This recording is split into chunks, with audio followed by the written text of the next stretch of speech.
तो पाकिस्तान ने एक ऐसा कदम उठाया है जो कह सकते हैं काफी हैरान करने वाला है। अमेरिका को एक पूरा का पूरा स्ट्रेटेजिक पोर्ट ऑफर कर दिया है। ये एक ऐसी चाल है जो साउथ एशिया के पूरे जियोपॉलिटिकल मंजर को बदल सकती है। चलिए समझते हैं कि आखिर ये हो क्या रहा है और इसके पीछे की वजह क्या है। तो यहाँ सबसे बड़ा सवाल यही उठता है कि क्या ये एक स्ट्रेटेजिक पार्टनरशिप की शुरुआत है या फिर ये एक देश का अपने अस्तित्व को बचाने के लिए आखिरी एक हताश प्रयास है। चलिए इसमें थोड़ा और गहराई से उतरते हैं। तो देखिए, प्रस्ताव की शर्तें काफी सीधी हैं। रिपोर्ट्स के मुताबिक पाकिस्तान बलूचिस्तान के ग्वादर के पास मौजूद पसनी पोर्ट का कंट्रोल अमेरिका को सौंपने की पेशकश कर रहा है। अमेरिका इसे डेवलप करेगा, इसे ऑपरेट करेगा और अपनी जरूरतों के लिए इस्तेमाल करेगा। ये एक बहुत बड़ी रियायत है जो पाकिस्तान अमेरिकी इन्वेस्टमेंट को वापस लाने की उम्मीद में दे रहा है।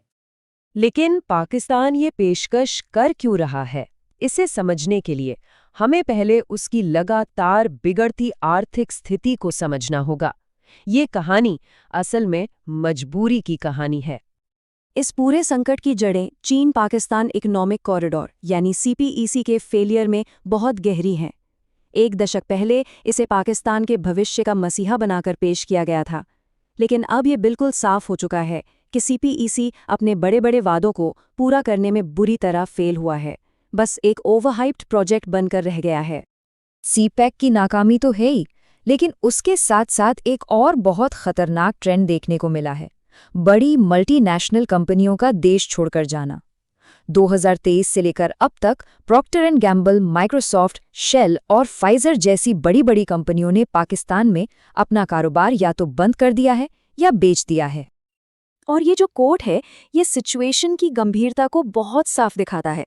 सोचिए, जब जिलेट जैसी कंपनी जो रोजमर्रा के इस्तेमाल की चीजें बनाती है, जब ऐसी कंपनी एक मार्केट छोड़ देती है, तो ये एक बहुत बहुत बुरा संकेत है। इसका सीधा सा मतलब ये है कि आम लोगों की जो परचेजिंग पावर है वो इतनी गिर चुकी है कि इन कंपनियों के लिए वहां बिजनेस करना प्रॉफिटेबल ही नहीं रहा। और इस गिरावट की सबसे बड़ी वजह है लगातार बनी हुई हाई इन्फ्लेशन। कई सालों तक 20 से 30% की महंगाई ने पाकिस्तान के मिडिल क्लास की सेविंग्स और कमाई को आप कह सकते हैं लगभग खत्म ही कर दिया है। इससे डोमेस्टिक डिमांड पूरी तरह से ठप हो गई है। वर्ल्ड बैंक के जो ताज़ा आंकड़े हैं वो इस कहानी को और भी साफ कर देते हैं। एक तरफ जहां भारत में गरीबी लगातार कम हो रही है, वहीं पाकिस्तान में ये बढ़ती जा रही है। दोनों देशों के इकोनॉमिक रास्ते बिल्कुल अलग अलग दिशाओं में जा रहे हैं, जो जमीनी हकीकत में एक बड़ा अंतर दिखा रहा है। तो इस गंभीर इकोनॉमिक बैकग्राउंड में पाकिस्तान एक नए सहारे के रूप में अमेरिका की तरफ देख रहा है। चलिए देखते हैं कि इस दाव से पाकिस्तान को असल में उम्मीदें क्या हैं। ऑफर का खाका कुछ इस तरह का है। पाकिस्तान स्ट्रेटेजिक रूप से बेहद अहम पसनी पोर्ट ऑफर कर रहा है। इसके बदले में अमेरिका को न सिर्फ पोर्ट का एक्सेस मिलेगा, बल्कि पाकिस्तान के विशाल रेयर अर्थ मिनरल्स के भंडार तक भी पहुंच मिलेगी। यह अमेरिका के लिए एक बहुत बड़ा आकर्षण है, जो चीन पर अपनी निर्भरता कम करना चाहता है। लेकिन ये समझना जरूरी है कि ये सौदा सिर्फ एक पॉट से कहीं ज्यादा है। असली लक्ष्य उन अमेरिकी कंपनियों को वापस देश में लाना है जो यहां से जा चुकी हैं। पाकिस्तान को उम्मीद है कि स्ट्रेटेजिक पेशकश से अमेरिका टेक्नोलॉजी, एनर्जी और एग्रीकल्चर जैसे सेक्टर्स में फिर से भारी निवेश करने के लिए प्रोत्साहित होगा। हालांकि कागज पर तो ये एक इकोनॉमिक डील लगती है, पर क्या इसमें एक मिलिट्री एंगल भी छिपा है? ये पोर्ट ईरान के चाबहार पोर्ट के बहुत करीब है और चीन के चलाए जा रहे ग्वादर के भी। तो ये सोचना मुश्किल नहीं है कि अमेरिका इस पोर्ट का इस्तेमाल इस क्षेत्र में अपने स्ट्रेटेजिक हितों के लिए भी कर सकता है, खासकर ईरान और चीन की गतिविधियों पर नजर रखने के लिए। और ये हमें इस विश्लेषण के आखिरी और सबसे जरूरी हिस्से पर लाता है। इस कदम के दांव पर क्या लगा है और इसके संभावित नतीजे क्या हो सकते हैं। एक बहुत बड़ा रिस्क ये है कि पाकिस्तान एक क्लाइंट स्टेट बनकर रह जाए, यानी एक ऐसा देश जो अपनी ऑटोनॉमी, अपनी आज़ादी खो देता है और इकोनॉमिक और मिलिट्री तौर पर पूरी तरह से एक सुपर पावर पर निर्भर हो जाता है। कुछ एनालिस्ट ने तो इसे पाकिस्तान का कंप्लीट अमेरिकन कॉलोनाइजेशन तक कह दिया है। और ये कोट इस आइडिया को बहुत अच्छी तरह से सामने रखता है। किसी भी देश की ग्रोथ ऑर्गेनिक होती है, वो अंदर से आती है।